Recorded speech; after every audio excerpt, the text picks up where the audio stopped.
అందరికీ నమస్కారం. ఇవాళ ఈ విజయోత్సవం జరిపించడానికి కారణమైనటువంటి 3 స్టేట్లలో 5 స్టేట్లకు గాను 3 స్టేట్లలో మన పార్టీ ఎన్డీఏ తరఫున కానీ బీజేపీ గెలవడం చాలా అదృష్టంగా భావిస్తూ ఉన్నాం. ఎందుకంటే భారతదేశం అంతా ఒకటే రంగు ఉండాలి, అది కాషాయ రంగు ఉండాలనే దాంట్లో ఒక 5 స్టేట్లు, ఒక దక్షిణాది రాష్ట్రాల్లో తప్ప మొత్తం అంతా కూడా ఇవాళ అన్ని చోట్ల కూడా ఈ పండుగ జరుపుకోవడం చాలా ఆనందం. ఎందుకంటే దేశాన్ని బలోపేతం చేసి దేశం ఇంకా శత్రువు చూడకుండా చేసినటువంటి చరిత్ర మన బీజేపీ పార్టీది.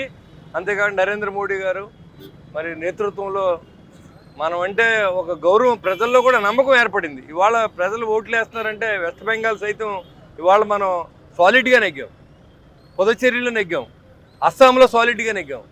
అంటే దానికి ప్రజలు పూర్తిగా నరేంద్ర మోడీ గారి నాయకత్వాన్ని, బీజేపీ నాయకత్వాన్ని నమ్ముతూ ఉన్నారు. ఖచ్చితంగా అలాగే ఉండాలి. ఒక జెండా కింద ఉన్నప్పుడే ఏకత్వంలో భిన్నత్వం సాధ్యం అవుద్ది.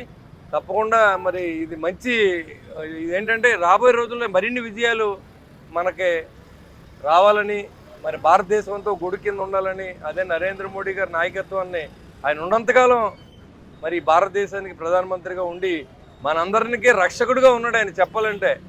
ఎందుకంటే ఇవాళ మనం ప్రపంచ దేశాలు అన్నీ కూడా వణుకుతూ ఉంటే భారతీయులు మాత్రమే ఇంట్లో హాయిగా పడుకున్నారంటే దానికి కారణం నరేంద్ర మోడీ గారి నాయకత్వం అని కూడా తప్పదు.